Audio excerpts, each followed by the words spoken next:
Hello and welcome back to another installment of Loser by Jerry Spinelli.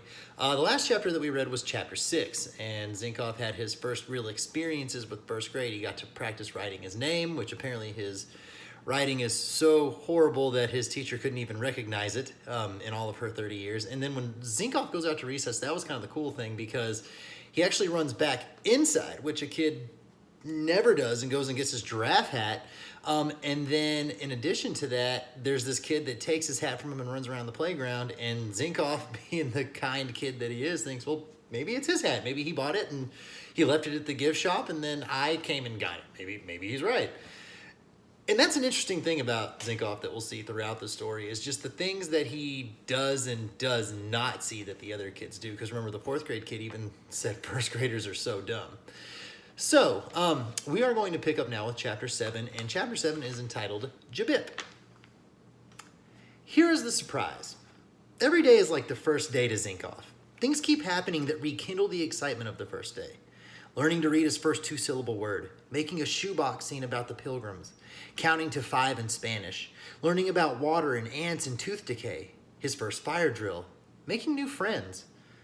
At the dinner table, Zinkoff tells his parents about his days, but he always waits for his father's question.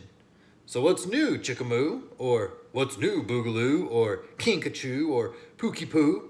Many things tickle Zinkoff, but nothing more than the sound of a funny word. Words tickle him like fingertips in the ribs. Every time his father comes up with a new one, Zinkoff has to put down his fork and laugh. Usually he leans to one side as if the funny word has the force of a great wind. Sometimes he even falls off his chair. And if you remember earlier, kiddos, that's what we call personification, where it said that it was as though the words tickled him in the ribs. Because words can't actually tickle us, at least not physically anyway. So we call that personification. It's his teacher, Miss Meeks, who comes up with the best one. She stands at the green board one day trying to explain what 1 billion basketballs would look like.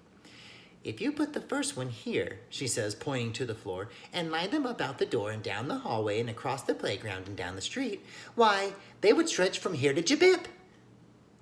The classroom is a sea of boggling eyes. Wow! Someone calls out, "Where's Jabip?" Miss Meeks explains that there is no actual place called Jabip. It's just her way of saying someplace really far away. At that point, Zinkoff, in the last seat in the last row, tilts alarmingly to the left and falls from his chair. The teacher rushes to him. His face is red. Tears stream down his cheeks. He's gasping for breath. "Donald! Donald!" she calls, though he is inches away. He looks up at her through watery eyes and he gasps, "Jabip!" And he pounds the floor. And that's when Miss Meeks realizes her pupil isn't dying. He's merely laughing.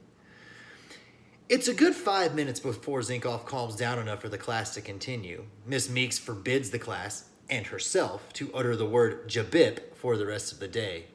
I wonder why that might be. Nevertheless, from time to time, there are sudden giggly eruptions from the back row as the word pops back into Zinkoff's head. When he hears Clunker 4 coming that day, he runs alongside the car as it coasts to the curb. "Daddy, Daddy, did you ever hear of Jabip?"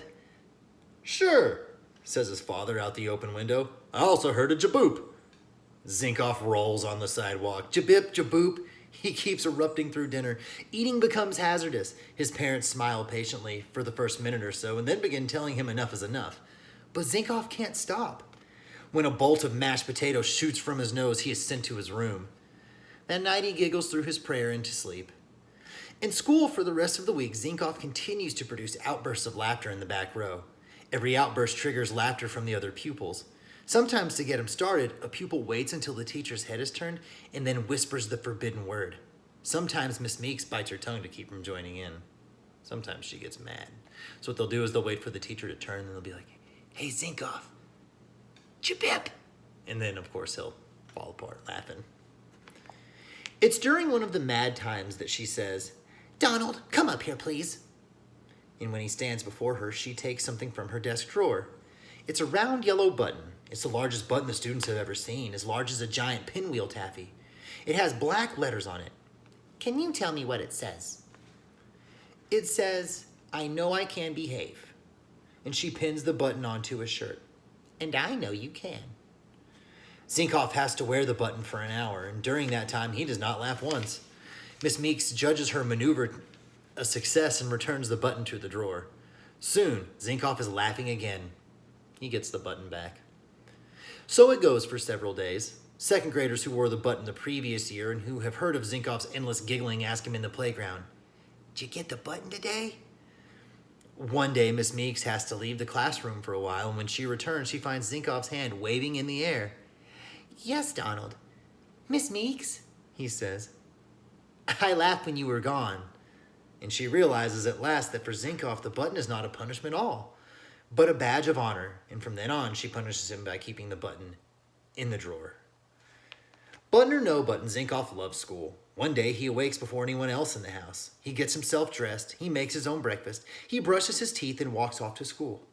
"I must be early," he thinks, for he sees no crossing guards or other children along the way. He is sitting on the front step waiting for the door to open when he hears Clunker 4. It stops in front of the school, and out pop both his mother and father, and both come running. "Donald, we've been looking all over for you. You weren't in your bed." "I came to school all by myself," he declares proudly. And his parents look at each other. His mother bites her lip. His father picks him up and says, "You're very big to do that all by yourself. The only problem is, there's no school today. It's Saturday." When Miss Meeks passes Zinkoff on to second grade, she writes on the back of his final report card, "Donald sometimes has a problem with self-control, and I wish he were neater, but he is so good-natured. That son of yours is one happy child, and he certainly does love school." What a great way to end the chapter, right? Donald, for all of his, quirkiness, really is a good-natured kiddo. And that says a lot about his character traits. And remember, character traits are the things that help make up the character, how they look, how they think, how they feel. And what they do. And Zinkoff, absolutely, I would say, is very kind-hearted and is very much a people pleaser and has a great sense of humor. So, guys, that is it. That is Chapter 7. I will see you in Jabip tomorrow for Chapter 8. Bye.